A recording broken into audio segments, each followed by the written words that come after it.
ಒಂದು ಟ್ರಾನ್ಸ್ಜೆಂಡರ್ ಜೊತೆಗೆ ಏನೆಲ್ಲ ನಾವು ಎಂಜಾಯ್ ಮಾಡ್ತೀವಿ ನಿಮ್ಗೆ ಗೊತ್ತಾಗಬೇಕಲ್ವಾ? ಹೌದು. ನಾವು 4 ಜನರ ಮಧ್ಯೆ ಬದುಕ್ತಾ ಇದ್ದೀವಿ ಅಂದಾಗ ನಾವು ಹೇಗೆ ಬದುಕ್ತಾ ನಿಮ್ಗೆ ಗೊತ್ತಾಗದೆ. ಕೆಲವು ರೌಡಿಗಳು ಇರ್ತಾರೆ, ಬಂದೀಗ ಒಬ್ಳು ಬೇಕಂದ್ರೆ ಅವಳು ಮಾಡಲೇಬೇಕು. ನನ್ನಾಗಲಿ ಇನ್ನೊಬ್ಳಾಗಲಿ ಟ್ರಾನ್ಸ್ಜೆಂಡರ್ ಆಗಲಿ ಫೀಮೇಲ್ ಆಗಲಿ ಅವ್ರಿಗೆ ಅದು ಮುಖ್ಯ ಅಲ್ಲ. ಅವಳು ಬೇಕು ಅಂದರೆ ಬೇಕು ಅವಳಿಗೆ. ಹಾಂ, ಆ ಪ್ಲೇಸಲ್ಲಿ ಇದ್ದು ಬಂದಿದ್ದೀನಿ ನಾನು. ನಮ್ಮವ್ರ ಜೊತೆಗೆ ಅಲ್ಲೇ ಇದ್ದು ಬಂದಿದ್ದೀನಿ ನಾನು. ರೆಡ್ ಲೈಟ್ ಏರಿಯಾದಲ್ಲಿ ಇದ್ದಿದ್ದೀನಿ ನಾನು. ಹೌದಾ? ಅಲ್ಲಿ ಎಲ್ಲರೂ ಸೆಕ್ಸ್ ವರ್ಕ್ ಮಾಡಲ್ಲ, ಒಳ್ಳೊಳ್ಳೆ ಫ್ಯಾಮಿಲಿ ಕೂಡ ಬದುಕ್ತಾರಲ್ಲಿ. ರೆಡ್ ಲೈಟ್ ಏರಿಯಾದಲ್ಲಿ? ಹೌದು. ಈಗ ಫೀಮೇಲ್ಗಳನ್ನ ಕೆಲವರು ಮಾರಿರ್ತಾರೆ, ಅಪ್ಪ ಅಮ್ಮನೆ ಮಾರೋಗಿರ್ತಾರೆ, ಇಲ್ಲ ಬಾಯ್ ಫ್ರೆಂಡ್ಸ್ ಬಿಟ್ಟೋಗಿರ್ತಾರೆ. ಹೌದು. ಇದನ್ನ ಇವಾಗ ಹಿಂಗೆ ಓಪನ್ ಮಾಡಿದ್ರಲ್ವಾ, ಹೀಗೆ ಮಡಿಚಿಟ್ಕೊಳ್ಳಿ, ಲೈಟಾಗಿ ಹಿಂಗೆ ಹಿಡ್ಕೊಂಡು ಕಚ್ಕೊಳ್ಳಿ.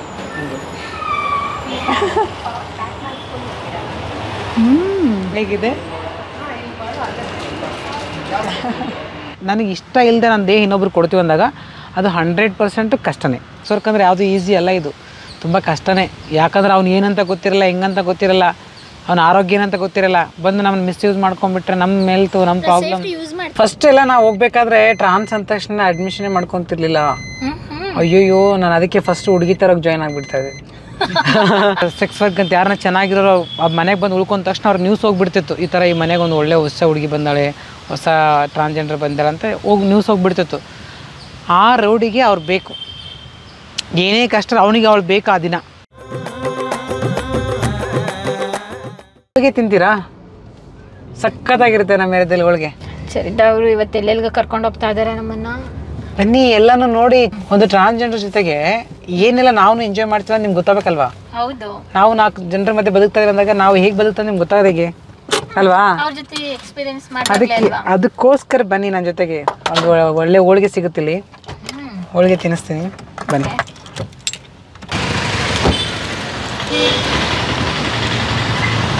ರೆಗ್ಯುಲರ್ ಆಗಿ ನೀವು ಇಲ್ಲಿಗೆ ಬರ್ತಾ ಇರ್ತೀರಾ? ಇದು ಹೊಸ್ದಾಗಿದೆ, ಅವಾಗ ಬರ್ತಾ ಇರ್ತೀನಿ ನನಗೇನು ಬೇಕು ಅನ್ನಿಸ್ದಾಗ. ಯಾವ ಹೋಳಿಗೆ ಇದೆಪ್ಪ? ಓಕೆ ಓಕೆ, ಯಾವ ಹೋಳಿಗೆ ಬೇಕು ನೋಡಿ. ಕಾಯಿ ಹೋಳಿಗಿದೆ, ಬೇಳೆ ಹೋಳಿಗಿದೆ, ಶೇಂಗಾ ಹೋಳಿಗಿದೆ, ಎಲ್ಲ ಯಾವುದಾದ್ರೂ ಓಕೆಮ್ಮ. ನಿಮ್ಮ ಇಷ್ಟ ಪ್ರಕಾರ ಹೇಳಿ ಇವತ್ತು. ಆಮೇಲೆ ನೋಡಿ ಇಲ್ಲಿ ಕರ್ಚಿಕಾಯಿ ಎಲ್ಲ ಇದೆ. ನಾವಿವಾಗ ಡಯಟ್ ಸ್ಟಾರ್ಟ್ ಮಾಡಿದ್ದೀವಿ, ಇವಾಗಲೇ ಕರ್ಕೊಬಂದಿದ್ದಾರೆ, ಕ್ರೇವಿಂಗ್ ಆಗ್ತಾ ಇದೆ. ಯಾವ ತಗೊಂಡು? ಇದು ಹೊಸ್ದಾಗಿ ಓಪನ್ ಆಗಿದೆ ನಮ್ಮ ಏರಿಯಾದಲ್ಲಿ, ತುಂಬ ಚೆನ್ನಾಗಿರುತ್ತೆ. ನಾನು ಬೇರೆ ಕಡೆ ತಿಂತಾ ಇದ್ದೆ ಫಸ್ಟು. ಯಾವ್ದು ಬೇಕು ಹೇಳಿ? ಡ್ರೈ ಫ್ರೂಟ್ಸ್ ಹೋಳಿಗೆ ಟ್ರೈ ಮಾಡಿ. ಹಾಂ ಎಸ್, ಒಂದು 2 ಡ್ರೈ ಫ್ರೂಟ್ಸ್ ಹೋಳಿಗೆ ಕೊಡಿ, 2. ಹಾಂ, ಡಯಟ್ ಮಾಡ್ತೀನಿ ನಾನು. ಡಯಟ್ ತುಂಬ ಮಾಡ್ತೀನಿ, ನಿಮಗೆ ತಿನ್ನಿಸ್ತಾ ಇರೋದು. ನಾನು ವೀಕ್ಲಿ 1 ಟೈಮ್ ತಿಂತೇನೆ. ಬಟ್ ಇವಾಗ ನೀವು ಬಂದಿದ್ದೀರಲ್ವಾ, ನಮ್ಮ ಕಡೆಯಿಂದ ಒಂದು ಸಿಹಿ ಹಂಚೋಣ ಅಂತ. ಸಿಹಿ ತಿಂದು ಏನಂತಾರೆ, ಸಿಹಿ ತಿಂದು ಒಳ್ಳೆ ಮಾತಾಡೋಣ ಅಂತ. ಹಿಂಗೆ ಎಸ್. ನಾವು ಆರ್ಡ್ರ್ ಮಾಡಿದ್ದು ಡ್ರೈ ಫ್ರೂಟ್ಸ್ ಹೋಳಿಗೆ ಬಂದಿದೆ, ಟೇಸ್ಟ್ ಮಾಡೋಣ ಯಾವ ರೀತಿ ಇರುತ್ತೆ ಅಂತ ನೋಡೋಣ. ಫಸ್ಟು ಡ್ರೈ ಫ್ರೂಟ್ಸ್ ಇರುತ್ತೆ. ಎಲ್ಲ ರೀತಿ ಡ್ರೈ ಫ್ರೂಟ್ಸ್ ಇಂಗ್ರೀಡಿಯೆಂಟ್ಸ್ ಹಾಕಿದ್ದಾರೆ.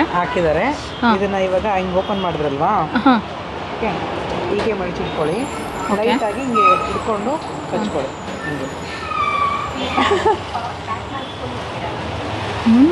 ಹೇಗಿದೆ?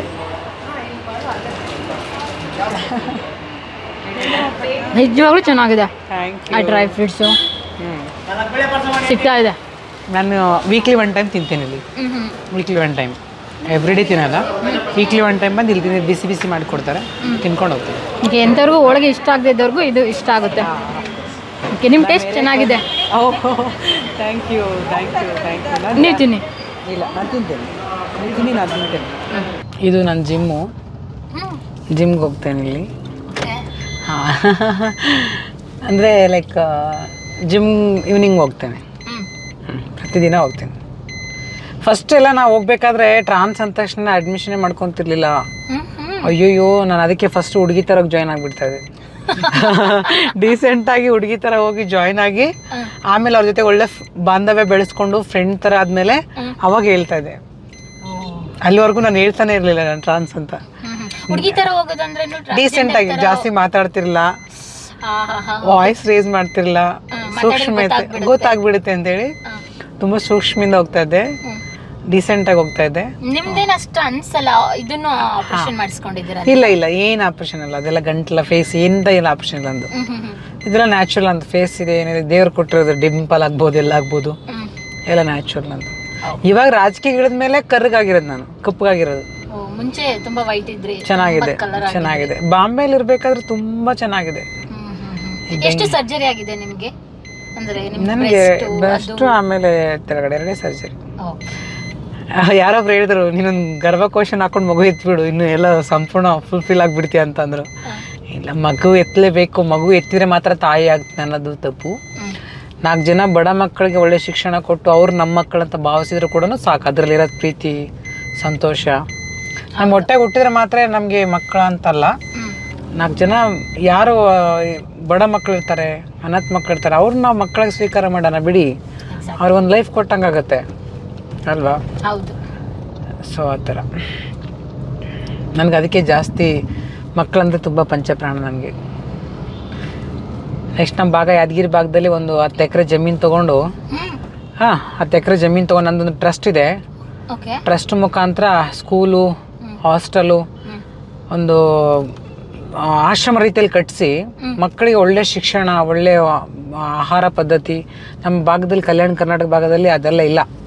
ಒಳ್ಳೆ ಆಹಾರ ಸಿಗಲ್ಲ, ಎಜುಕೇಷನ್ ಸಿಸ್ಟಮೆಟಿಕ್ ಇಲ್ಲ, ಆಮೇಲೆ ಯೋಗ, ಸ್ಪೋರ್ಟ್ಸ್ ಏನು ಮಕ್ಳಿಗೆ ಗೊತ್ತಿಲ್ಲ ಆ ಭಾಗದಲ್ಲಿ. ಅದೆಲ್ಲ ಇಂಪ್ರೂವ್ ಮಾಡಬೇಕಂತ ಆಸೆ ನನಗೆ. ನಮ್ಮ ಭಾಗದ ಮಕ್ಳಿಗೋಸ್ಕರನೇ ಏನಾದರೂ ಮಾಡ್ಬೇಕು ನನಗೆ ಅಂತ. ಒಂದು ಯಾದಗಿರಿ ಹುಟ್ಟಿದೀನಿ ಒಂದು ಆ ಊರಿಗೆ ಅಂದಮೇಲೆ ನಂದೇನೋ ಒಂದು ಕೊಡುಗೆ ಕೊಡಬೇಕು. ಕೊಡುಗೆ ಏನು ಕೊಡಬೇಕು? ನಾನು ಎಷ್ಟು ಸಂಪಾದನೆ ಮಾಡಿ ಎಷ್ಟು ದುಡಿದ್ರು ಏನು ಮಾಡಿದ್ರು ಯಾರಿಗೆ ಇಡಬೇಕು ನಾನು? ಅದಕ್ಕೆ ನನಗೆ ಈ ಮೈಂಡ್ ಸೆಟ್ ಓಡ್ತಾ ಇದೆ. ಒಂದು 10 ಎಕರೆ ಜಮೀನು ಖರೀದು ಮಾಡಿ ಟ್ರಸ್ಟ್ ಮುಖಾಂತರ ಸ್ಕೂಲ್ ಕಟ್ಟಿ ಒಂದು 10ನೇ ಕ್ಲಾಸ್ವರೆಗೂ ಎಲ್ಲ ಯಾವ್ಯಾವ ಮಕ್ಕಳಿಗೆ ಏನೇನು ಇಂಟ್ರೆಸ್ಟ್ ಇರುತ್ತೆ ಸ್ಪೋರ್ಟ್ಸಲ್ಲಿ ಅದನ್ನೆಲ್ಲ ಅವ್ರ ಆಸೆಗಳು ಈಡೇರಿಸಬೇಕು. ಒಳ್ಳೆ ಆಹಾರ ಪದ್ಧತಿ ಆಗ್ಬೋದು, ಅದೆಲ್ಲ ಮಾಡಬೇಕಂತ ಇದೆ ನನಗೆ. ತಗೊಳ್ಳೋಣ, ಮುಂದೆ ತಗೊಳ್ಳೋಣ. ಈಗ ನಾನು ಎಷ್ಟು ಕಂಟೆಸ್ಟ್ ಮಾಡ್ತೀನಲ್ಲ ಜಿಲ್ಲಾ ಪಂಚಾಯತಿ, ಆವಾಗ ತಗೊಂಡು ನನಗೆ ಒಟ್ಟಿನಲ್ಲಿ ಆ ಮಕ್ಕಳಿಗೆ, ಆ ಭಾಗದ ಮಕ್ಕಳಿಗೆ ಒಳ್ಳೆ ಶಿಕ್ಷಣ ಕೊಟ್ಟು ಅವ್ರ ಮೇಲೆ ತರಬೇಕು. ಅದನ್ನ ಆಸೆ. Thank you. ಇಲ್ಲೇ ನಿಲ್ಸೋಣವಾ? ಸ್ವಲ್ಪ ಹಿಂದೆ ಹೋಗೋಣ. ಕಾರ್ ಪಾರ್ಕ್ ಮಾಡೋಣ ಫಸ್ಟ್.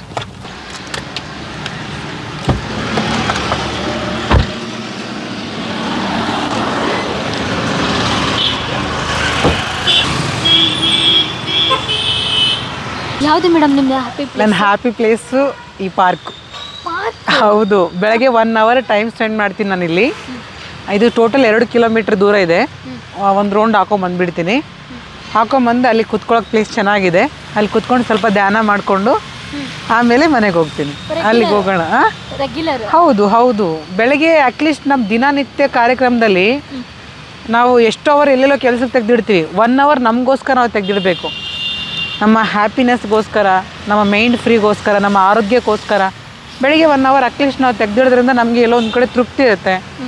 ಆ್ಯಕ್ಚುಲಿ ನಿದ್ದೆನೂ ಅಷ್ಟು ಜಾಸ್ತಿ ಮಾಡಬಾರ್ದು. ನಿದ್ದೆ ಜಾಸ್ತಿ ಮಾಡಬಾರ್ದು. ಯಾಕಂದರೆ ಶಿವಕುಮಾರ ಸ್ವಾಮಿಯವರು ರಾತ್ರಿ 3 ಗಂಟೆಗೆ ಎದ್ದು ತಣ್ಣೀರು ಸ್ನಾನ ಮಾಡಿ ಅವ್ರು ಧ್ಯಾನ ಮಾಡ್ತಿದ್ರು, ಗೊತ್ತಾ ನಿಮಗೆಲ್ಲ? ನಿದ್ದೆ ಜಾಸ್ತಿ ಮಾಡಬಾರ್ದು. 8 ಅವರ್ ಅಂತ ಹೇಳ್ತಾರೆ. ಒಂದು 5-6 ಅವರ್ ಆದರೆ ತುಂಬ ಒಳ್ಳೇದು ಆ್ಯಕ್ಚುಲಿ. ಇಲ್ಲ, ನಾನು ಮಠದಲ್ಲಿ ಓದಿಲ್ಲ, ತಿಳ್ಕೊಂಡಿದ್ದೀನಿ. ತಿಳ್ಕೊಳ್ಳೋದ್ರಲ್ಲಿ ತಪ್ಪೇನಿಲ್ಲ, ಎಲ್ಲ ತಿಳ್ಕೊಬೇಕು. ನಮ್ಮ ಮಾರ್ನಿಂಗ್ ಸ್ಟಾರ್ಟ್ ಆಗೋದು ಇಲ್ಲಿಂದ ವಾಕಿಂದ. ಹೌದು, ಬೆಳಗ್ಗೆ ಎದ್ದು ಬರ್ತೀನಿ. ಇದು ವಾಕ್ ಮಾಡಿನೇ ಜಿಮ್ಗೆ ಹೋಗ್ತೀರಾ? ಹೌದು. ನಾನು ಇನ್ನೊಂದು ಏನು ಗೊತ್ತಾ ಟಿಪ್ಸ್ ಫುಡ್ದಂದರೆ, ಈ ಮೆಂತ್ಯ ಜೀರಿಗೆ ಇರುತ್ತೆ ಗೊತ್ತಾ? ಮೆಂತ್ಯ ಜೀರಿಗೆ ನೈಟ್ ನೀರಲ್ಲಿ ನೆನೆಸಿಡಬೇಕು. ಬೆಳಗ್ಗೆದ್ದು ಆ ನೀರನ್ನ ಕುಡಿಬೇಕು. ಆ ನೀರು ಕುಡಿಯೋದ್ರಿಂದ ತುಂಬ ಈ ಕೆಲವರು ಗ್ಯಾಸ್ಟ್ರಿಕ್ ಪ್ರಾಬ್ಲಮ್ ಇರುತ್ತೆ, ಸ್ಕಿನ್ ಪ್ರಾಬ್ಲಮ್ ಇರುತ್ತೆ. ಅದು ಕುಡಿಯೋದ್ರಿಂದ ಈ ಒಳಗಡೆ ಇರೋಂಥ ಕೆಟ್ಟದಿರುತ್ತಲ್ಲ, ಕೆಲವೊಂದು ಸ್ಟ್ರಕ್ ಆಗಿರುತ್ತೆ, ಕೆಲವರಿಗೆ ಬೇಗ ಮೋಷನ್ ಕರೆಕ್ಟಾಗಿ ಆಗೋಲ್ಲ, ಗ್ಯಾಸ್ಟ್ರಿಕ್ ಪ್ರಾಬ್ಲಮ್ ಇರುತ್ತೆ. ಅದನ್ನು ಕುಡಿದ್ರೆ ತುಂಬ ಒಳ್ಳೇದು ಆ್ಯಕ್ಚುಲಿ ಹೆಲ್ತಿಗೆ. ಅದು ಕುಡಿದು ಬಂದುಬಿಡ್ತೀನಿ ಇಲ್ಲಿಗೆ ನಾನು. ತುಂಬ ತಿಳ್ಕೊಂಡಿದ್ದೀರಾ ಎಲ್ಲ ಫೀಲ್ಡ್ ಬಗ್ಗೆನೂ. ಹೌದು, ಹೆಲ್ತ್ ಬಗ್ಗೆ ಜಾಸ್ತಿ ತಿಳ್ಕೊಬೇಕಲ್ಲ. ಯಾವಾಗಲೂ ನಗ್ತಾನೆ ಇರಬೇಕು. ಎಲ್ಲ ಹೇಳ್ತಾರೆ ಕಷ್ಟ ಇದೆ, ಅಳಬೇಕು, ಇಲ್ಲ ಅಂತೇಳಿ ಅಳು ಬರುತ್ತೆ, ಬಟ್ ನಗ್ನಗ್ತಾ ಇರೋಕೆ ಆಸೆ ಪಡಬೇಕು ಆದಷ್ಟು. ಯಾಕಂದರೆ ಒಂದು ವರ್ಷಕ್ಕೆ 364 ದಿನ ಅಲ್ವಾ? 365 ಅಂತ ಇಟ್ಕೊಳ್ಳಿ. ನಾವು ಈಗ 24 ಗಂಟೆ ಇರೋದು ಟೈಮಿಂಗ್ಸು ಕರೆಕ್ಟಾಗಿ. 8 ಅವರ್ ಕೆಲಸಕ್ಕೆ ಕೊಡ್ತೀವಿ, 8 ಅವರ್ ಟೈಮ್ ಪಾಸ್ ಅಲ್ಲಿ ಮಾಡ್ಕೊಂಡಿದ್ದೀವಿ. ಈ 8 ಅವರಲ್ಲಿ 10 ಅವರ್ ನಿದ್ದೆ ಮಾಡಿಬಿಡ್ತೀವಿ. ಅಂದರೆ ನಮ್ಮ ಆಯುಸ್ ನಾವೇ ಕಮ್ಮಿ ಮಾಡ್ಕೊಂಡಂಗೆ, ಗೊತ್ತಾ ನಿಮಗೆ? ಹೇಗೆ ಅಂತ ಕೇಳಿ. ಚೆನ್ನಾಗಿರುತ್ತೆ ಅಂತ ತುಂಬಾ ಜನ ಹೇಳ್ತಿರ್ತಾರೆ ಡಾಕ್ಟರ್ಸ್ ಎಲ್ಲ. ಈ ಭೂಮಿ ಮೇಲೆ ಅಷ್ಟು ಟೈಮ್ ನಾವು ನಿದ್ದೆ ಮಾಡಿದ್ರೆ ಸತ್ತಂಗೆ ಸಮಾನ ಅರ್ಧ ಹೇಳ್ಬೇಕಂದ್ರೆ. ಯಾಕೆ ಹೇಳಿ? ಕಣ್ಣು ಮುಚ್ಚಿ ಮಲ್ಕೊಂಡ್ಬಿಟ್ಟಿರ್ತೀವಿ, ಏನು ನೋಡಲ್ವಲ್ಲ ನಾವು ಹೊರಗಿನ ಪ್ರಪಂಚದಲ್ಲಿ. ಅದಕ್ಕೆ ನಿದ್ದೆ ಕಮ್ಮಿ ಮಾಡಿ. ಇರೋದು 100 ದಿನ ಅಂತೀವಿ, 100 ದಿನದಲ್ಲಿ 50 ದಿನ ನಿದ್ದೆಗೆ ಕಳೆದ್ಬಿಟ್ರೆ 50 ದಿನ ಬದುಕಿದಂಗೆ ಆಗುತ್ತೆ. ನಾವು 50ರಲ್ಲಿ ಇನ್ನೂ 25 ದಿನ ವರ್ಕು ಗಿಲ್ಕು ಅದು ಇದಂತ ಕಳೆದ್ಬಿಟ್ರೆ 25 ವರ್ಷ ಮಾತ್ರ ಈ ಭೂಮಿಯಲ್ಲಿ ಬದುಕಿದಂಗೆ ನಾವು. ಕೇಳಿಸ್ಕೊಂಡ್ರ ಎಲ್ಲ ನಿದ್ದೆನೇ ಮಾಡಬೇಡಿ ಜಾಸ್ತಿ. ಇಲ್ಲ, ನೋಡಬೇಕು, ಸುತ್ತಾಡಬೇಕು, ಜನರ ಜೊತೆ ಮಿಂಗಾಲಾಗಬೇಕು. ಯಾಕಂದರೆ 100 ಇಯರ್ಸ್ ಅಂತೂ ಯಾರೂ ಬದುಕಲ್ಲ. 100 ಇಯರ್ಸ್ ಬದುಕ್ತೀವಿ ಅಂತ ಅಂದ್ಕೊಂಡ್ರು 50 ದಿನ ನಿದ್ದೆ ಮಾಡಿ ಕಳಿತೀವಿ. 50 ವರ್ಷ ನಾವು ಆಲ್ಮೋಸ್ಟು 50 ವರ್ಷ ನಿದ್ದೆ ಮಾಡಿ ಕಳಿತೀವಿ. ಇನ್ನು 25 ವರ್ಷ ಕೆಲಸ ಅದು ಇದು ಅಂತ ಹೇಳ್ಬಿಟ್ಟು ಕಳೆದ್ಬಿಡ್ತೀವಿ. ಸೊ ಹಂಗೆ ಕಳೆದಾಗ ಇನ್ನು 25 ವರ್ಷದಲ್ಲಿ ಒಂದು 10 ವರ್ಷ ಬದುಕಿದಂಗೆ ನಾವು ಈ ಭೂಮಿ ಮೇಲೆ ಅದು ಅಂತ ತೆಗೆದ್ರು. ಸೊ ಹಂಗಾಗಿ ಏನಾಗುತ್ತೆ, ನಿದ್ದೆ ಕಮ್ಮಿ ಮಾಡಬೇಕು, ಸುತ್ತಬೇಕು, ಜನರ ಜೊತೆ ಕೆಲಸ ಮಾಡಬೇಕು, ಓಡಾಡಬೇಕು, ಸುಮಾರು ಜನಗಳನ್ನ ಮೀಟ್ ಮಾಡಬೇಕು, ಅದೆಲ್ಲ ತಿಳ್ಕೊಳ್ಳೋದು ಒಳ್ಳೆಯದು. ಹೌದು. ಬಾಂಬೆ ಅಂತ ಹೇಳಿದ ತಕ್ಷಣ ನಿಮ್ಮವರು ಅಂತ ಬಂದಾಗ ಯೂಶಲಿ ಜನಗಳ ಮೈಂಡ್ಸೆಟ್ ಇರೋದು ಸೆಕ್ಸ್ ವರ್ಕರು, ಮುಂಬೈಲೆಲ್ಲ ಅದನ್ನೇ ಮಾಡ್ತಾರೆ ಅಂತ. ನೀವು ಯಾವತ್ತಾದರೂ ಆ ಪ್ಲೇಸಿಗೆ ಹೋಗಿದ್ದೀರಾ? ಹಾಂ, ಆ ಪ್ಲೇಸಲ್ಲಿ ಇದ್ದು ಬಂದಿದ್ದೀನಿ ನಾನು. ನಮ್ಮವ್ರ ಜೊತೆಗೆ ಅಲ್ಲೇ ಇದ್ದು ಬಂದೀನಿ ನಾನು. ರೆಡ್ ಲೈಟ್ ಏರಿಯಾದಲ್ಲಿ ಇದ್ದಿದ್ದೀನಿ ನಾನು. ಹೌದಾ? ಅಲ್ಲಿ ಎಲ್ಲರೂ ಸೆಕ್ಸ್ ವರ್ಕ್ ಮಾಡಲ್ಲ, ಒಳ್ಳೊಳ್ಳೆ ಫ್ಯಾಮಿಲಿ ಕೂಡ ಬದುಕ್ತಾರಲ್ಲಿ. ರೆಡ್ ಲೈಟ್ ಏರಿಯಾದಲ್ಲಿ? ಹೌದು, ಒಳ್ಳೊಳ್ಳೆ ಫ್ಯಾಮಿಲಿ ಬದುಕ್ತಾರೆ, ಒಳ್ಳೊಳ್ಳೆ ಮದುವೆಗಳು ಮಾಡ್ಕೊಂಡಿದ್ದಾರೆ, ಒಳ್ಳೆ ಜೀವನ ಮಾಡ್ತಾರೆ. ಇದೇ ಥರನೇ ಹೆಸರು ಕೊಟ್ಟಿದ್ದಾರೆ ಅಷ್ಟೇ. ಇವಾಗ ಒಂದು ಉದಾಹರಣೆ, ನಮ್ದು ವಿದ್ಯಾಣಪುರದಲ್ಲಿ ಅಂದರೆ ಕೆಟ್ಟದ್ದು ನಡೀತಾ, ಒಳ್ಳೇದು ನಡೀತಾ, ಎಲ್ಲ ನಮ್ಗೆ ಗೊತ್ತಿರಲ್ಲ ಅಷ್ಟೇ. ಬಟ್ ಅದನ್ನ ಹೆಸರು ಹೈಲೈಟ್ ಮಾಡಿದ್ದಾರೆ ರೆಡ್ ಲೈಟ್ ಅಂತ. ಸೊ ತಪ್ಪೇನಿಲ್ಲ, ಅಲ್ಲಿ ಮಾಡೋರು ಮಾಡ್ತಾರೆ, ಒಳ್ಳೆ ಥರದಲ್ಲಿ ಸಂಸಾರ ಮಾಡೋರು ಮಾಡ್ತಾರೆ, ಜೀವನ ಮಾಡೋರು ಮಾಡ್ತಾರೆ. ಸೊ ಹಾಗಾದ್ರೆ ನಾವು ಅನ್ಕೊಂಡಿದ್ದು ರೆಡ್ ಲೈಟ್ ಏರಿಯಾ ಅಂತ ಹೇಳಿದ್ರೆ ಸೆಕ್ಸ್ ವರ್ಕರ್ ಮಾತ್ರ ಇರ್ತಾರೆ. ಇಲ್ಲ, ಎಲ್ಲ ಥರ ಜನಗಳು ಇರ್ತಾರೆ. ಒಳ್ಳೊಳ್ಳೆ ಬಿಸ್ನೆಸ್ ಮ್ಯಾನ್ಗಳು ಇರ್ತಾರೆ, ಒಳ್ಳೊಳ್ಳೆ ಮನೆ ಕಟ್ಕೊಂಡಿದ್ದಾರೆ. ಆ ಏರಿಯಾದಲ್ಲಿ ಅಷ್ಟೇ ಹೆಸರಿಗೆ ಹಂಗೆ ಕೊಟ್ಬಿಟ್ಟಿದ್ದಾರೆ. ಆದರೆ ಒಳ್ಳೆ ಸಂಸಾರಸ್ಥರು ಅಲ್ಲಿ ಬದುಕ್ತಾರೆ. ಓಕೆ, ನೀವೇನಕ್ಕೆ ಅಲ್ಲಿ ಉಳ್ಕೊಂಡಿದ್ರಿ ರೆಡ್ ಲೈಟ್ ಏರಿಯಾ? ನಮ್ಮ ಗುರುಗಳೆಲ್ಲ ಇರ್ತಾರಲ್ಲ ಅಲ್ಲಿ. ನಮ್ಮ ಕೆಲವೊಂದು ಗುರುಗಳು ಇರ್ತಾರೆ, ನಮ್ಮ ಗುರುಬಾಯಿಗಳಿರ್ತಾರೆ, ಅವ್ರನ್ನೆಲ್ಲ ಮೀಟ್ ಮಾಡಕ್ಕೆ ಹೋಗ್ತೀವಿ, ಅಲ್ಲಿ ಮನೆಗೆ ಉಳ್ಕೊತೀವಿ. ಓಕೆ, ನಾವು ನೋಡಿರೋದು ಹೊರಗಡೆಯಿಂದ ಕಲರ್ಫುಲ್ ಆಗಿರುತ್ತೆ ರೆಡ್ ಲೈಟ್ ಏರಿಯಾ ಅಂತ. ನೀವು ಅಲ್ಲಿರ್ತಿರಲ್ಲ, ನಿಮ್ಮವರು ರೆಡ್ ಲೈಟ್ ಏರಿಯಾದಲ್ಲಿ ಎಷ್ಟು ಕಷ್ಟನ ಅನುಭವಿಸ್ತಾ ಇದ್ದಾರೆ? ಏನು ಗೊತ್ತಾ, ಕಷ್ಟನೂ ಅದರಲ್ಲಿ ತುಂಬ ತೊಂದರೆಗಳಾಗ್ತಾ ಇರುತ್ತೆ. ಎಲ್ಲರೂ ಒಳ್ಳೆಯವ್ರು ಬರ್ತಾರೆ ಅಂತ ಆ ಫೀಲ್ಡಲ್ಲಿ ಹೇಳೋಕ್ಕಾಗಲ್ಲ. ಕೆಟ್ಟವರು ಬರ್ತಾರೆ, ಒಳ್ಳೆಯವ್ರು ಬರ್ತಾರೆ. ನಾವು ಹೇಗೆ ಅವ್ರ ಜೊತೆ ನಡ್ಕೊತೀವಿ, ಅವರು ನಮ್ಮ ಜೊತೆ ನಡ್ಕೊತಾರೆ, ಅದು ಇಂಪಾರ್ಟೆಂಟ್ ಆಗುತ್ತೆ. ಡೆಫಿನೆಟ್ಲಿ ಅದು ಆ ಫೀಲ್ಡಲ್ಲಿ ಇರೋದು ಎಲ್ಲರೂ ಕಷ್ಟನೇ. ಎಲ್ಲ ಫೀಲ್ಡು ಕಷ್ಟನೇ. ಒಬ್ಬ ರೈತನಿಗೂ ಕಷ್ಟನೇ, ಒಬ್ಬ ಕೂಲಿ ಮಾಡೋನು ಕಷ್ಟನೇ. ಯಾಕೆ ಇದು ಇನ್ನೊಬ್ರ ಜೊತೆಗೆ ಹೋಗಿ ನೋಡಿ, ನನಗೆ ಇಷ್ಟ ಇಲ್ಲದೆ ನನ್ನ ದೇಹ ಇನ್ನೊಬ್ರು ಕೊಡ್ತೀವಿ ಅಂದಾಗ ಅದು 100% ಕಷ್ಟನೇ. ಯಾಕಂದ್ರೆ ಇಷ್ಟಪಟ್ಟು ಮಾಡೋದು ಯಾವುದು ಅಲ್ಲ ಅಲ್ಲಿ, ಇಷ್ಟ ಇಲ್ಲದೆ ಮಾಡುವಂಥದ್ದು. ಅರ್ಥ ಆಯ್ತಾ? ಇವಾಗ ಒಬ್ಬನ ಹತ್ರ ಹೋಗಿ ಒಬ್ಳು ಮಲ್ಕೊತಾಳಂತಂದರೆ ಇಷ್ಟ ಇಲ್ಲದೆ ಮಲ್ಕೊಳ್ಳೋದು. ಅದು ನನಗೇನೋ ಒಂದು ಬೇಕು ಅಂತ ಮಲ್ಕೊಳ್ಳೋದು ಅಷ್ಟೇ. ದುಡ್ಡು ಬೇಕು, ಬದುಕಬೇಕು ಅನ್ನೋಕ್ಕೆ. ಮನಸ್ಸಿಂದ ನನ್ನ ದೇಹ ಅಂತ ಕೊಡ್ತೀನಿ ಅಂತ ಯಾರಿಗೂ ಅಲ್ಲಿ ಕೊಡಲ್ಲ. ಓಕೆ, ನೀವೇನಾದರೂ ಸೆಕ್ಸ್ ವರ್ಕ್ ಮಾಡಕ್ಕೆ ಬಂದು ಯಾವುದಾದ್ರೂ ಹೊಡೆದಿರೋದು ಅಂದರೆ ನಡೀತಾ ಇರುತ್ತೆ ಆ ಥರದ್ದು ಯಾವ್ದಾದ್ರು ಘಟನೆ ನಿಮಗೆ ಗೊತ್ತಿದ್ರೆ? ಹಾಂ, ನಡೀತಾ ಇರುತ್ತೆ ತುಂಬ. ಕೆಲವೊಂದು ಟೈಮು ಅಲ್ಲಿಂದ ಅಲ್ಲಿಂದ ಕೆತ್ತಾಕೊಂಡೋಗಿ ಕಿಡ್ನಾಪ್ ಮಾಡಿ ರೇಪ್ ಮಾಡೋಕ್ಕಲ್ಲ ಆಗಲ್ಲ. ಅಲ್ಲಿಗೂ ತೊಂದರೆಗಳಾಗಿದೆ. ಕೆಲವು ರೌಡಿಗಳಿರ್ತಾರೆ, ಬಂದೀಗ ಒಬ್ಳು ಬೇಕಂದರೆ ಅವಳು ಮಾಡಲೇಬೇಕು. ನಾನಾಗಲಿ, ಇನ್ನೊಬ್ಳಾಗಲಿ, ಟ್ರಾನ್ಸ್ಜೆಂಡರ್ ಆಗಲಿ, ಫೀಮೇಲ್ ಆಗಲಿ, ಅವ್ರಿಗೆ ಅದು ಮುಖ್ಯ ಅಲ್ಲ. ಅವಳು ಬೇಕು ಅಂದರೆ ಬೇಕು. ಅವಳಿಗೆ ಅವ್ರು ಹಣ ಕೊಡ್ತಾರೆ, ಕೆಲವೊಂದು ಟೈಮ್ ಕೊಡಲ್ಲ. ಆ ಥರ ಎಲ್ಲ ನಡೆಸ್ಕೊಳ್ಳೋ ರೀತಿ ಇದೆಯಲ್ಲ ಅಲ್ಲಿ. ಸೊ ಆ ಥರ ಎಲ್ಲ ನಡೆಸ್ಕೊತಾರೆ, ತೊಂದರೆಗಳು ಕೊಡ್ತಾರೆ. ಎಲ್ಲ ಮಿಕ್ಸ್ ಇರ್ತಾರೆ. ಎಲ್ಲರೂ ಮಿಕ್ಸ್ ಇರ್ತಾರೆ. ಇಲ್ಲ, ಎಲ್ಲರೂ ಮಿಕ್ಸು. ಅಲ್ಲಿ ಏನು ಭೇದ ಭಾವನೆ ಇಲ್ಲ. ಎಷ್ಟು ದಿನ ಇದ್ರಿ ಆ ಪ್ಲೇಸಲ್ಲಿ? ನಾನು ಅಲ್ಲಿ ಅಂದರೆ ನಾವು ಬದೈಗೆ ಹೋಗೋರಲ್ವಾ, ಬದೈಗೆ ಹೋಗೋರಾಗಿರೋದ್ರಿಂದ ಅಲ್ಲಿ ನಾವೇನು ಅವ್ರು ನಮ್ಮವರೆಲ್ಲ ಇರ್ತಾರೆ, ನಾವು ಹೋಗ್ಲೇಬೇಕಲ್ಲ. ನಮ್ಮ ಅಕ್ಕ ತಂಗಿ ಅಂದರೆ ಗುರುಬಾಯಿಗಳಂದ್ರೆ ನಮ್ಮ ಅಕ್ಕ ತಂಗಿ, ಅವ್ರು ನಮ್ಮ ಫ್ಯಾಮಿಲಿ. ನಮಗೆ ಅವರು, ನಾವು ಅವ್ರ ಜೊತೆಗೆ ಹೋಗ್ಲಿಕ್ಕೆ ಇನ್ಯಾರ ಜೊತೆಗೆ ಹೋಗ್ಬೇಕು? ಡೆಫಿನೆಟ್ಲಿ ನಮ್ಗೊಂಥರ ಅದು ಹೋಗೋದು ಬರೋದಿದ್ದಂಗೆ. ನನ್ನ ಮನೆಗೆ ಪಾರ್ಕ್ ಹೆಂಗೆ ಹೋಗ್ತೀನಿ ಹಂಗೆ ನಂದಲ್ಲಿ. ನೀವೇನಾದ್ರೂ ಆ ರೀತಿ ಆಕ್ಟಿವಿಟೀಸ್ ಅಲ್ಲಿ ಏನಾದರೂ ನಿಮ್ಗೇನಾದ್ರೂ ಅಟ್ಯಾಕ್? ಎಲ್ಲರೂ ಆಗಿದೆ, ನಮಗೂ ತೊಂದರೆಗಳಾಗಿದೆ. ಆ ತೊಂದರೆಗಳ ಅನುಭವಿಸಿದೀವಿ. ಆ ವಯಸ್ಸಿಗೆ ಏನು ತೊಂದರೆಗಳು ಅನುಭವಿಸ್ಬೇಕು, ಆ ಒಂದು ವರ್ಕಲ್ಲಿ ಅಲ್ಲಿ ಇದ್ದಾಗ, ಅಲ್ಲಿ ಹೋದಾಗ, ಬಂದಾಗ ಅದೆಲ್ಲ ತೊಂದರೆ ಅನುಭವಿಸ್ತೀನಿ ನಾನು. ಅದೆಲ್ಲ ತುಂಬ ತೊಂದರೆಗಳು ಅನುಭವಿಸ್ತೀನಿ, ಕಷ್ಟಗಳು ಅನುಭವಿಸ್ತೀನಿ. ಹೇಳೋಣ ಬನ್ನಿ, ಕುತ್ಕೊಂಡು ಹೇಳ್ತೀನಿ, ಎಲ್ಲನೂ ಹೇಳ್ತೀನಿ. ನಿಮ್ಗೆ ಏನೇನು ಬೇಕು ಎಲ್ಲನೂ ಹೇಳೋಣ. ಬಾಂಬೆದು ಏನು ತೊಂದರೆ ಆಗಿಲ್ಲ ನನಗೆ, ಏನೂ ಆಗಿಲ್ಲ. ಬೇರೆದು ಹೇಳ್ಬೇಕಾಗುತ್ತೆ ಹೇಳಿದ್ರೆ ಅಷ್ಟೇ. ನನಗೇನು ತೊಂದರೆ ಆಗಿಲ್ಲ ಬಾಂಬೆದು. ಬೇರೆಗೆ ಆಗಿದೆ ಅಂದರೆ ಏನಾಗ್ಬಿಡ್ತಿತ್ತು ಗೊತ್ತು? ಅವಾಗ ಬಾಂಬೆಲಿ ಏನಾಗ್ಬಿಡ್ತಿತ್ತು ಅಂದರೆ, ಕೆಲವು ರೌಡಿಗಳು ಇರ್ತಾಯಿದ್ರು. ಸೊ ರೌಡಿಗಳು ಏನು ಮಾಡಿಬಿಡ್ತಾಯಿದ್ರು ಅಂತಂದರೆ, ಅವ್ರನ್ನ ಕರಿತಾಯಿದ್ರು. ಈಗ ಸೆಕ್ಸ್ ವರ್ಕ್ ಅಂತ ಯಾರನ್ನ ಚೆನ್ನಾಗಿರೋ ಆ ಮನೆಗೆ ಬಂದು ಉಳ್ಕೊಂಡ ತಕ್ಷಣ ಅವ್ರಿಗೆ ನ್ಯೂಸ್ ಹೋಗ್ಬಿಡ್ತಿತ್ತು, ಈ ಥರ ಈ ಮನೆಗೆ ಒಂದು ಒಳ್ಳೆ ಹೊಸ ಹುಡುಗಿ ಬಂದಾಳೆ, ಹೊಸ ಟ್ರಾನ್ಸ್ಜೆಂಡರ್ ಬಂದಾಳೆ ಅಂತ ನ್ಯೂಸ್ ಹೋಗ್ಬಿಡ್ತಿತ್ತು. ಆ ರೌಡಿಗೆ ಅವ್ರು ಬೇಕು, ಏನೇ ಕಷ್ಟ ಅವನಿಗೆ ಅವಳು ಬೇಕು ಆ ದಿನ. ಆ ಥರ ಅವ್ರಿಗೆ ಬಂದು ಹಿಂಸೆ ಕೊಟ್ಟು, ತೊಂದರೆ ಕೊಟ್ಟು ನಡ್ಕೊಳ್ಳೋದೆಲ್ಲ ಆಗಿದೆ. ಇವಾಗೆಲ್ಲ ಕಮ್ಮಿ ಆಗಿದೆ. ಅವಾಗೆಲ್ಲ ಆ ಥರ ತೊಂದರೆಗಳು ಆಗೋದು ನಮ್ಮ ಸಮುದಾಯದ ಮೇಲೆ. ನಮ್ಮ ಸಮುದಾಯ ಅಂತಲ್ಲ, ಫೀಮೇಲ್ಗಳು ಕೂಡ ಮೇಲೂ ತೊಂದರೆ ಆಗಿದೆ. ಯಾರು ಹೊಸಬ್ರಿಗೆ ಅದಕ್ಕೆ ಇರೇ ಕಾಲಿಕ್ತಾರೆ ಅವ್ರಿಗೆ, ಆ ರೌಡಿಗಳಿಗೆ, ಆ ಗುಂಡಗಳಿಗೆ ಅವ್ರು ಬೇಕೇ ಬೇಕು. ಅಧಿಕಾರಿಗಳಿಗೂ ಬೇಕಾಗಿತ್ತು ಹೊಸಬ್ರು ಕಾಲಿಟ್ಟ ತಕ್ಷಣ. ಸೊ ಆ ಥರ ಎಲ್ಲ ನಾನು ಕಣ್ಣು ಮುಂದೆ ಅದೆಲ್ಲ ಆಗಿದೆ, ನೋಡಿದ್ದೀನಿ. ಅವಾಗ ನಮ್ಮವ್ರು ದೊಡ್ಡವ್ರು ಏನು ಮಾಡಿ ಬಿಡ್ತಿದ್ರು, ಇವರು ಬಚ್ಚಿಟ್ಬಿಡ್ತಿದ್ರು. ಇವ್ರನ್ನ ಬಚ್ಚಿಟ್ಬಿಟ್ಟು ಅವರೇ ಹೋಗ್ಬಿಡ್ತಿದ್ರು ಪಾಪ. ಅವಳಿಲ್ಲ ಇಲ್ಲ ಹೊರಗಡೆ ಹೋಗಿದ್ದಾಳೆ, ನಾನೇ ಬರ್ತೀನಿ, ಇಲ್ಲ ಅವ್ರು ಕಾಲು ಕೈಯೆಲ್ಲ ಹಿಡ್ಕೊಂಡ್ಬಿಡ್ತಿದ್ರು. ಚಿಕ್ಕ ವಯಸ್ಸಿಗೆ ನಾವು ಈಗ ನಾನೇ ಅಂದ್ಕೊಳ್ಳಿ, ಚಿಕ್ಕ ವಯಸ್ಸಿಗೆ ಹೋಗಿನಂದಾಗ ಈಗ ಯಾರೋ ಬಂದು ನಮ್ಗೇನೂ ಗೊತ್ತಿಲ್ಲ, ಅವನೇನೋ ನಮ್ಮನ್ನು ಮಿಸ್ಯೂಸ್ ಮಾಡೋಕ್ಕೆ ಬರ್ತಾರೆ ಅಂದಾಗ ನಾವು ತಡೆಯೋಕ್ಕಾಗುತ್ತಾ? ಅದಕ್ಕೆ ನಮ್ಮವ್ರ ಗುರುಗಳು ಏನು ಮಾಡಿಬಿಡ್ತಿದ್ರು, ನಮ್ಮವ್ರ ಗುರುಗಳು ಅನ್ನೋಕ್ಕೆ ಗರ್ವಾಲಿ ಅಂತಾರಲ್ಲಿ, ಹೆಣ್ಮಕ್ಳಿಗೂ ಗರ್ವಲ್ ಅಂತಾರೆ, ನಮ್ಮವ್ರಿಗೆ ಗರ್ವಲ್ ಅಂತ. ಇವ್ರೇನು ಮಾಡಿಬಿಡ್ತಿದ್ರು, ನಮ್ಮನ್ನೆಲ್ಲ ನಮ್ಮಂತರ ಬಚ್ಚಿಟ್ಬಿಟ್ಟು ಯಾರನ್ನ ಹೊಸಬ್ರು ಹೋದ್ರು ಅಲ್ಲಿಗೆ ಅವ್ರನ್ನ ಬಚ್ಚಿಟ್ಟು ಪಾಪ ಅವರೇ ಹೋಗಿ ಮಲ್ಕೊಂಡ್ಬಿಡ್ತಿದ್ರು ಕಾಪಾಡೋಕ್ಕೋಸ್ಕರ ನಮ್ಮಂತರ. ಸೊ ಹಂಗೆಲ್ಲ ಆಗಿದ್ದಾವೆ, ತುಂಬ ತೊಂದರೆಗಳೇ ಫೇಸ್ ಮಾಡೋದು. ಈ ಸೆಕ್ಸ್ ವರ್ಕ್ ಅಂದರೆ ಯಾವುದು ಈಸಿ ಅಲ್ಲ, ಇದು ತುಂಬ ಕಷ್ಟನೇ. ಯಾಕಂದ್ರೆ ಅವ್ನು ಏನಂತ ಗೊತ್ತಿರಲ್ಲ, ಹೆಂಗಂತ ಗೊತ್ತಿರಲ್ಲ, ಅವ್ನ ಆರೋಗ್ಯ ಏನಂತ ಗೊತ್ತಿರಲ್ಲ, ಬಂದು ನಮ್ಮನ್ನು ಮಿಸ್ಯೂಸ್ ಮಾಡ್ಕೊಂಡ್ಬಿಟ್ರೆ ನಮ್ಮ ಮೇಲ್ತು ನಮ್ಮ ಪ್ರಾಬ್ಲಮ್. ಯೂಸ್ ಮಾಡ್ತಾ ಇರ್ಲಿಲ್ವಾ ಅವರು ಒಂಥರ ಹೊಸ ಫ್ರೆಶ್ ಮಾಲ್ ಅಂತ ಆಸೆ ಪಡ್ತಿದ್ರು, ಏನೋ ಗೊತ್ತಿಲ್ಲ, ಹೊಸದಾಗಿ ಕಾಲಿಟ್ಟಾಗ ಅಲ್ಲಿಗೆ. ಸಿನಿಮಾದಲ್ಲೆಲ್ಲ ನೋಡ್ತೀವಲ್ಲ, ಆ ರೀತಿಯಲ್ಲೇ ಬೇಕು ಅಂದ್ರೆ ಬೇಕು, ಹೊಸದಾಗಿ ಬಂದಿದ್ದಾಳೆ ಅಂದ್ರೆ ಬೇಕು. ಹಣನೂ ಕೊಡಲ್ಲ ಅವ್ರು ಆ್ಯಕ್ಚುಲಿ. ಹೌದು, ಹಣನೂ ಕೊಡಲ್ಲ. ಈ ಗುಂಡಗಳು, ಈ ಅಧಿಕಾರಿಗಳು ಕೆಲವರು ಹಣನೂ ಕೊಡ್ತಿರಲಿಲ್ಲ. ಕೆಲವರು ಹೌದು, ಕೆಲವರು ಅಧಿಕಾರಿಗಳು, ಕೆಲವರು ರೌಡಿಗಳು ನಮ್ಮವ್ರನ್ನೆಲ್ಲ ಆಗಲಿ ಫೀಮೇಲ್ಗಳಾಗಲಿ ಅಲ್ಲಿ ಆ ಪ್ಲೇಸಲ್ಲಿ ಯೂಸ್ ಮಾಡ್ಕೊಳ್ಳೋಕೆ ಆಸೆ ಪಡೋರು ಅವರು. ಓಕೆ, ಇವಾಗ ಆವ್ರೇಜ್ ತಗೊಂಡ್ರೆ ಅಲ್ಲಿಗೆ ಕಾಮನ್ ಆಗಿ ಕೆಲವೊಂದು ಹುಡುಗಿರು ಬರ್ತಾರೆ, ಕೆಲವೊಂದು ಟ್ರಾನ್ಸ್ಜೆಂಡರ್ ಅಲ್ಲಿಗೆ ಹೋಗ್ತಾರೆ.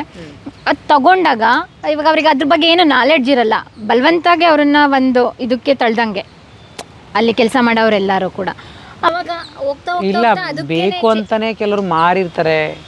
ಈಗ ಫೀಮೇಲ್ಗಳನ್ನ ಕೆಲವರು ಮಾರಿರ್ತಾರೆ, ಅಪ್ಪ ಅಮ್ಮನೆ ಮಾರೋಗಿರ್ತಾರೆ, ಇಲ್ಲ ಬಾಯ್ ಫ್ರೆಂಡ್ಸ್ ಬಿಟ್ಟೋಗಿರ್ತಾರೆ. ಹೌದು, ನಮ್ಮ ಕರ್ನಾಟಕದವರು ಹುಬ್ಳಿ ಕಡೆ ಕೆಲವರು ಇದ್ದಾರೆ, ಉತ್ತರ ಕರ್ನಾಟಕದವ್ರು ಕೆಲವರು ಇದ್ದಾರೆ.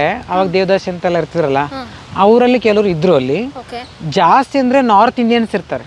ನಾರ್ತ್ ಇಂಡಿಯನ್ಸ್ ಮಾರೋದು, ನಮ್ಮ ಕಡೆ ಅಷ್ಟು ಮಾರಲ್ಲ. ಇವರು ದೇವದಾಸಿ ರೂಪದಲ್ಲಿ ಇರ್ತಾರಲ್ಲ, ಇವ್ರು ಹೋಗಿ ಅಲ್ಲಿ ಸ್ಪೆಂಡ್ ಮಾಡಿದ್ದಾರೆ. ಬಟ್ ಅಲ್ಲಿ ನಾರ್ತ್ ಅವರು ಮಾರೋದು ಮಕ್ಕಳನ್ನ ಈ ಫೀಲ್ಡ್ಗೆ ಅಂತಾನೆ ದುಡ್ಡುಗೋಸ್ಕರ. ಇಲ್ಲ ಕೆಲವರು ಬಾಯ್ ಫ್ರೆಂಡ್ಗಳು, ಆ ಕಡೆ ಎಲ್ಲ ಬಡತನ ಜಾಸ್ತಿ ಕೆಲವೊಂದು ಸ್ಟೇಟ್ಗಳಲ್ಲಿ ಬಡತನ. ಈಗ ನಮ್ಮ ಕರ್ನಾಟಕದಲ್ಲಿ ಎಷ್ಟೋ ಲೈವ್ ಬ್ಯಾಂಡ್ಗಳದು, ಎಷ್ಟೋ ಲೈವ್ ಬ್ಯಾಂಡಲ್ಲಿ ಹುಡುಗಿಯರು ಡ್ಯಾನ್ಸ್ ಮಾಡೋರು ಎಲ್ಲ ನಾರ್ತ್ ಇಂಡಿಯನ್ಸ್ ಇದ್ರು. ಕರ್ನಾಟಕದವ್ರು ಕಮ್ಮಿ, ನಾರ್ತ್ ಇಂಡಿಯನ್ಸ್ ಜಾಸ್ತಿ ಇಂಡಿಯರು. ಇವಾಗ ಎಷ್ಟೋ ಲೈವ್ ಬ್ಯಾಂಡ್ಗಳಲ್ಲಿ ಪಬ್ಗಳಲ್ಲಿ ಅವರೇ ನೋಡ್ತಾರೆ ನೋಡಿ, ಎಲ್ಲ ಅವರೇ ಇರ್ತಾರೆ.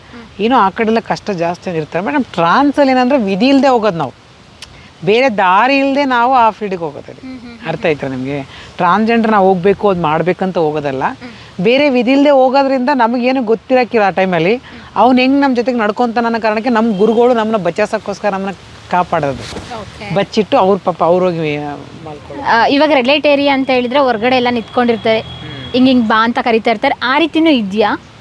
ಕರಿಯೋದು ಕಾಮನ್ ಅಲ್ವಾ? ಕರಿಯೋದು ಕಾಮನ್. ಈಗ ಕರ್ದಿಲ್ಲ ಅಂದರೆ ಅವ್ನಿಗೆ ಹೆಂಗೆ ಗೊತ್ತಾಗುತ್ತೆ? ಕರೀತಾರೆ, ಕಾಮನಾಗಿ ಕರೀತಾರೆ, ಬರ್ತೀರಾ ಅಂತ ಮಾಮೂಲಿ. ಅದೆಲ್ಲ ಎಲ್ಲ ನಡೆಯೋದೆ ಪ್ರಪಂಚದಲ್ಲಿ, ಏನು ನಡೆಯಲ್ಲ ಹೇಳಿ.